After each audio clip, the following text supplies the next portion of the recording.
हो जगत महारनिया हीरा जड़ाओ, जगत महारनिया हीरा जड़ाओ, जगत महारनिया हीरा जड़ाओ।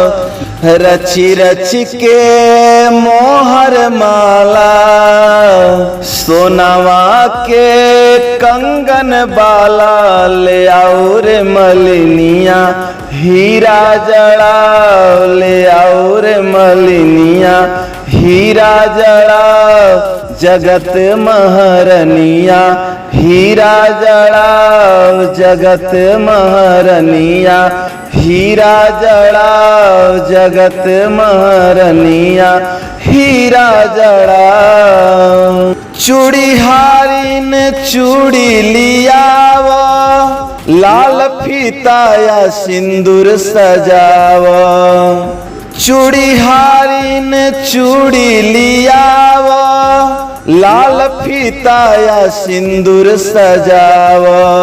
हरिद्वार से झालर मोती, हरिद्वार से झालर मोती, पावे के पैजनिया हीरा जड़ाओ, जगत महारनिया हीरा जड़ाओ, जगत महारनिया हीरा जड़ाओ, जगत महारनिया हीरा जड़ाओ।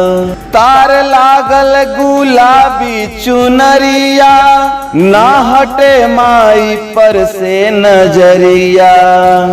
तार लागल गुलाबी चुनरिया, ना हटे माई पर से नजरिया। एगो कटरा से मुंदरी प्यारी, एगो कटरा से मुंदरी प्यारी, दीवानी सारी दुनिया हीरा जड़ा, दीवानी सारी दुनिया हीरा जड़ाए। जगत महारनिया हीरा जड़ाए, जगत महारनिया हीरा जड़ाए। छाक पिस्ता से लवंग या लाची, लाके दौना मड़ुआ ए चाची। छाक पिस्ता या लवंग या लाची, लाके दौना मड़ुआ ये चाची। गैया के घीव मंगाव, पंडित जी के जल्दी बोलाव।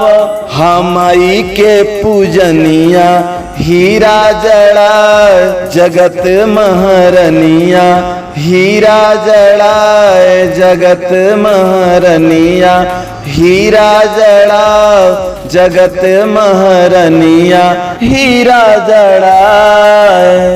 रची रची के मोहर माला, सोनावा के कंगन बाला, ले आओ रे मलिनिया हीरा जड़ाओ, ले आओ रे मलिनिया हीरा जड़ाओ, ले आओ रे मलिनिया हीरा जड़ाओ।